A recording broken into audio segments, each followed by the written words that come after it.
So today we are going to be unboxing and installing these guys right here. This is a pair of tail lights for a Mini Cooper. This is the R56, 57, 58, or 59. So 2007 to 2013 Mini Cooper rear tail lights. So I know it's going to be for a subset of population, but if you're interested in making your tail lights look a little cooler, and that's what I'm hoping for here.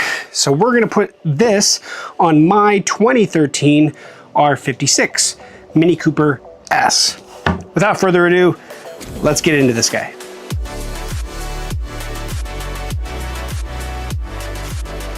Okay, welcome back to GeekSmart, and let's get this guy opened and see how these come. All right, so we do have an instruction manual for installation.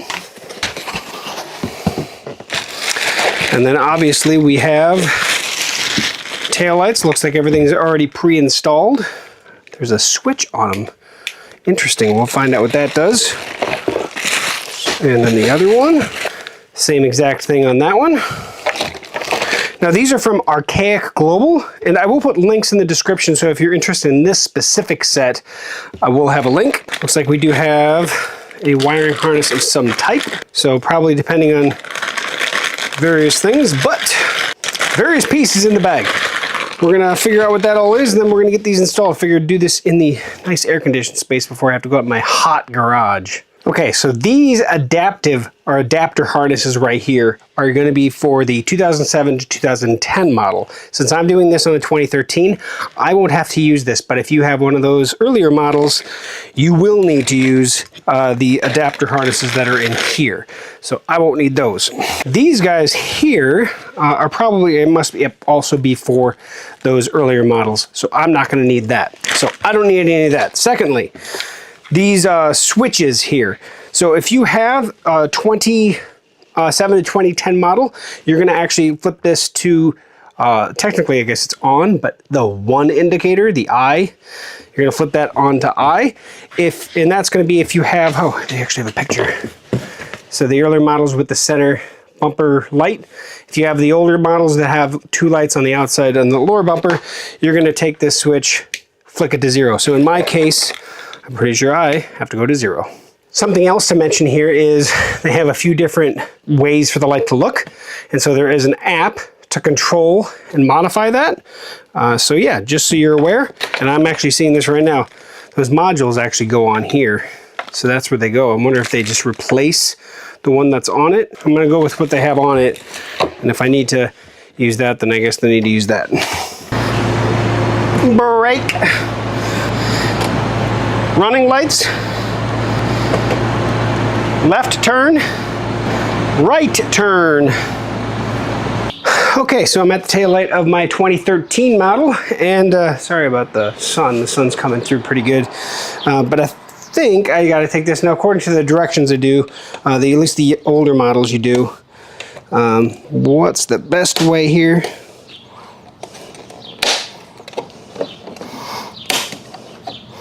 I don't want to break it. I just want to go slow and steady. Hey, look at that.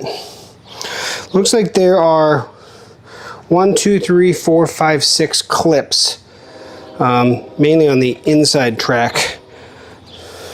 Although it does have, no, there are 2 more on the outside as well. So obviously you just want to be careful because this is plastic, but you can see what those clips look like. They're just, they're actually on the light. But yeah, just take your time and slowly pry, and out she comes. Now I'm gonna get the other one out too. All right, that's that. Okay, I'm gonna start on the left one because it's just better with the sunlight. And I'm gonna need a Torx 20 bit. There are 3 screws. I have it in my screw gun. And T20. Booming down there. Okay, now supposedly behind the light there's a hidden clip that you have to undo the fastener. So I got to get into here. And this one, this is going to be interesting because I'm going in blind. Well, I think I may have gotten it.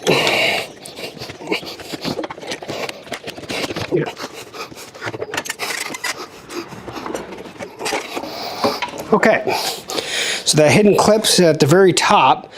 So what I did was push on this guy right here. But even then it was just kind of getting stuck on the way out. So you just gotta have to push down on that top clip. It's weird that it's kind of this S shape weird. I don't know, I don't know if it's broken or not, but either way, that is the light. I'm gonna get the other one popped out before we do any change out. Let's take out the access panel. This one's a little tighter because of the sound. Just kind of get your hand up in there. Okay, there we go. Slowly but surely, there she comes. Okay, now I know why it was giving me troubles. There's actually a clip on the bottom too. So that's why you kind of got to work. I had to wiggle it out, but hey, they're out. It's all good. Okay, so with this light here, what I'm going to do now is I'm going to work on removing this. It looks like there's a little guy right in the back of here that you pull in, and there we go. And I can pull that one out of the way. Same thing with this guy. Exact same pinch with the thumbnail or fingernail. Quick and easy. I did notice that this light up here actually was out. I just watched the footage that I took before I started. Yeah, well, a good time to replace them. Okay, so I have one of the lights here. I'm trying to figure out which way I want to go with them. Okay, so I think I'm going to do this one so it's kind of angled out like that. I'm going to want to make sure it's at 0, and I'm going to want to plug in the wiring harness to the guy here, and it plugs in like that. Click. And then I'm going to take this plastic off now, and I'm just going to kind of set him in there for now. Actually, there's no clips on this one, so I am going to actually put in the top screw, just kind of thread it into place so it holds it in position, just like that. Now I'm going to do the other one too. Click into place. It's on 0. And screw. Okay. Now this time I'm not going to start the car. Oh, lovely. All right. And left. Lovely. All right. I don't know if I'm going to be able to see this, but this is brake with the blinker on and the other blinker. And then I'm also going to do running lights. Next. Oh, I like that a lot. Okay, well now I'm going to go ahead and do this in reverse. I'm going to go ahead and put the screws back in.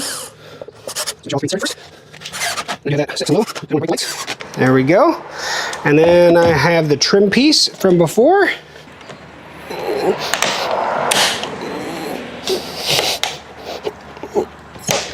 Boom, bata boom. Now the other one.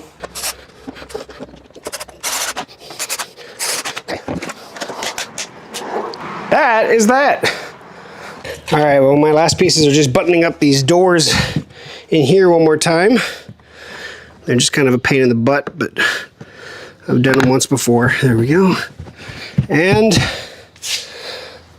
I'm back to normal. The like animation when you start your headlights is cool. Yeah, that's it. That's the installation of these guys. Now, in the book, they have an app control. I want to take a peek at this. Okay, so this is the Happy Lighting app. I'm gonna hit the gear icon up here. My device. Oh, here we go. So is it showing? Okay, so I hit both, so they're both there. Okay, so I did figure it out. It was just changing from the bottom down here to style. So in the left hand, top left, we have to make sure we have both of these selected, which is both lights. And then we can go to style here in the bottom right, almost bottom right corner, right? Right now we're on mode 1. If I swipe up to mode 2, then here's mode 3, mode 4. I don't know, there's I'm not gonna go through every single one of these, but there are so many. You can increase the speed too. Watch, okay, let's crank the speed up. You can crank the brightness up too. Interesting. Well, that's something that you can mess around with if you want to change the settings of the lights. It's right here in the what is it called? Happy Lighting Life with Smart app, and the QR code is in the instructions. So how hard was the install? Not hard. You do have to make sure you have something that can pop that trim off. That's the hardest part. Outside of that, probably the clips on the back of the light to make sure you get both of those in so it pops out easy. But yeah, that went fairly smoothly in all reality, and real easy to install. And obviously when I installed it, it worked right out of the gate, no problems. And of course, you just have to make sure they have that selector switch for your vehicle. But all in all, that's awesome. So like I said at the beginning, I'm going to put a link at the top of the description directly to Archaic-global's website where you can take a peek at these specific lights, and of course they make lights for other models. But that said, these retail at $400 for the pair. Right now you can get them for about $360 on their website, and maybe that'll change, is all dependent. But I will tell you that I love the look of them, and yeah, it definitely improves the look of my Mini. So that is my full install on the Archaic rear tail light assemblies for my 2013 Mini Cooper S. This is an R56 model, like I said, but these will work R56 all the way to R59. So thanks for watching to the end of this video. Like, comment, share, subscribe. Let everybody know what you think of them. I think they look awesome. Thanks for watching, and 93 degrees out here, and I am sweating. See you again soon.